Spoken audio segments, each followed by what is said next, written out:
이번 미국 중간선거에서는 민주당이 8년 만에 하원을 탈환하며 분전했습니다. 집권 공화당도 하원을 내줬지만 상원을 수성하면서 선전했다는 평가가 나오는데요. 네, 의회 권력이 양당 분점 체제로 재편되면서 도널드 트럼프 대통령의 국정 운영에도 제동이 불가피해 보이는데요. 워싱턴 연결해서 선거 결과 자세히 짚어보겠습니다. 윤석희 특파원. 네, 워싱턴 DC입니다. 네. 자, 이번 미국 중간선거 지난 대선 못지않게 뜨거운 관심을 모았는데 야당인 민주당이 하원에서 과반을 차지한 것으로 집계되고 있죠. 네, 그렇습니다. 아직까지 공식 집계가 나오진 않았지만 이번 중간선거에서는 민주당이 8년 만에 하원 다수당 지위를 탈환한 것이 확실시되고 있습니다. CNN 등 미국 언론들의 집계 결과에 따르면 435명 전원을 뽑는 하원 선거에서 민주당은 이 시간 현재 222석을 차지해 과반인 218석을 넘어선 것으로 집계되고 있습니다. 공화당은 199곳에서 승리한 것으로 집계되고 있는데요. 최종 개표 결과에 따라 민주당이 한두 석가량 더 가져갈 수 있다는 전망입니다. 상원의 경우는 현재 공화당이 과반인 51석을 차지했고 민주당이 45석인 것으로 잠정 집계되고 있습니다. 역시 최종 개표 결과에 따라 다소 유동적이지만 상원은 현재대로 공화당이, 하원은 민주당이 다수당이 되며 미국 의회는 권력 분점 체제로 개편될 전망입니다. 36명을 새로 뽑는 주지사 선거에서는 민주당이 근소하게 앞서는 것으로 나타났습니다. 미국 ABC 방송은 지금보다 민주당 주지사가 4명 늘고 반대로 공화당은 4명이 줄어들 것으로 예상했습니다. 네, 이번 중간선거는 트럼프 대통령 집권 2년차에 대한 중간평가 성격이 강했는데 선거 결과를 봤을 때 트럼프 대통령의 국정 운영에는 어떤 변화가 예상됩니까? 네, 민주당은 먼저 하원 다수당의 지위를 무기로 트럼프표 어젠다들에 대한 흔들기에 나설 것으로 보입니다.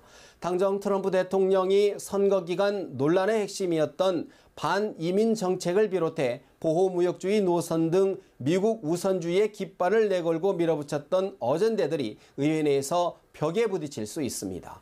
무엇보다 오는 2020년 대선을 앞두고 민주당의 반트럼프 여론전과 정치적 공세의 파고는 더욱 거세질 것으로 보입니다. 공화당 내에서도 원심력이 커지면서 차기 대권 주자들의 도전이 잇따를 가능성이 제기되고 있습니다. 일각에서는 러시아의 대선 개입 의혹 등을 놓고 탄핵론이 재점화할 수 있다는 관측도 나옵니다. 다만 상원에서 공화당의 우위가 유지됨에 따라 탄핵안의 의회 통과가 어려운 데다 자칫 역풍을 초래할 수도 있어 민주당이 실제 탄핵 카드를 꺼내들지는 미지수로 보입니다. 네, 어찌됐든 트럼프 대통령 입장으로서는 국정 운영 동력의 차질이 불가피한 상황인데 어떻게 이 정국을 돌파해 갈까요? 네, 트럼프 대통령은 이번 선거를 자신에 대한 신임 투표로 규정하고 상원 수성의 총력전을 펴왔습니다. 잠시 뒤 오전 11시 반 백악관에서 기자회견을 열어 이번 선거에 대한 입장을 밝힐 예정인데요. 트럼프 대통령으로선 이번 선거를 패배한 선거로 규정하진 않을 것이라는 관측이 우세합니다. 미국 정치 전문 매체 폴리티코는 트럼프 대통령은 그나마 자기 덕분에 하원 의석을 덜 빼앗기고 상원에서 승리할 수 있었다고 생각할 것이라고 내다봤습니다.